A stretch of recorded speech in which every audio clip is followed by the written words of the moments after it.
Obviously, lately we've been experiencing some difficult economic times, but in good times and bad times, we try to follow two main rules to strengthen and maintain strong customer relationships. Number one, we listen. We listen to the customer and their needs, what they want.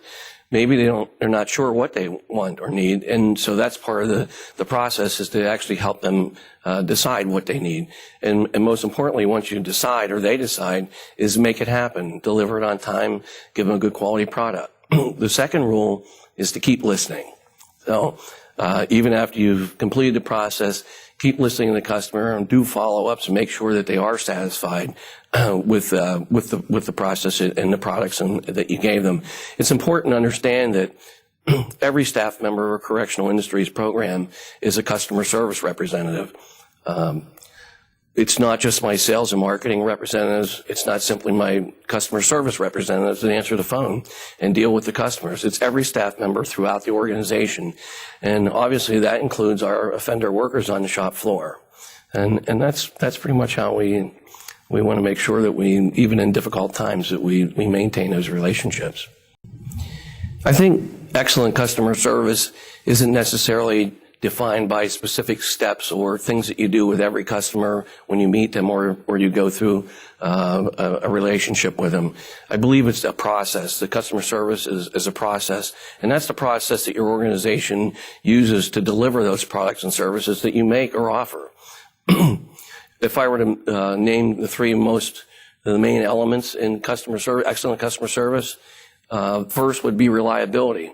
Customers expect on-time delivery, but they also expect you to be available when they need assistance. You need to be there when they need help. Number two is quality products and services for fair market value. While you might not always be the lowest price, you must always be the best value.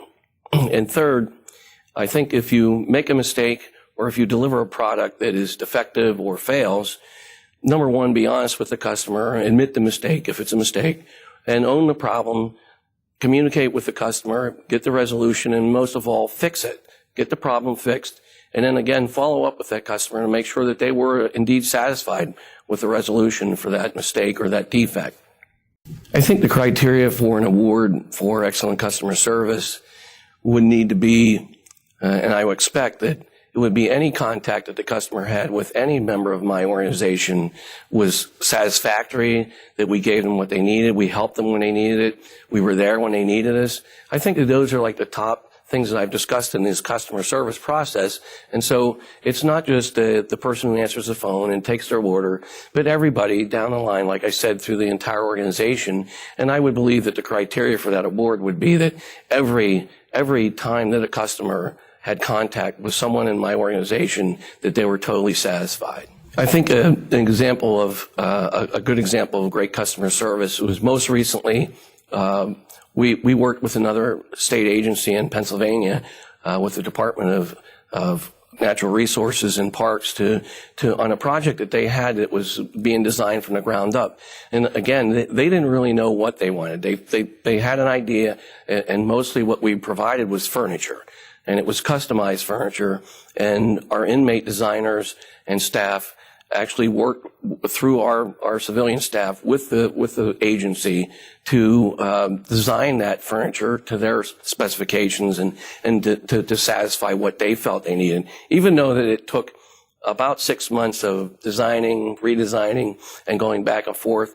But we were committed to give them what they wanted and give them whatever they wanted and how they wanted it made. And we did provide excellent information and ideas to help them make their decisions. And that was for one of their first premier projects for a new type of what I call a yuppie cottage designed for a state park.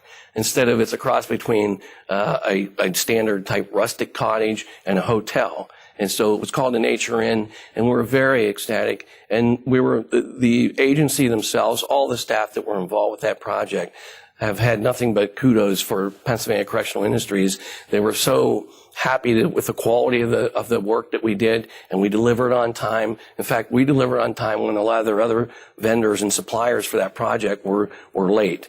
And so it was a great project for us, and they've advertised that it was good for us for future sales even. They've advertised that project.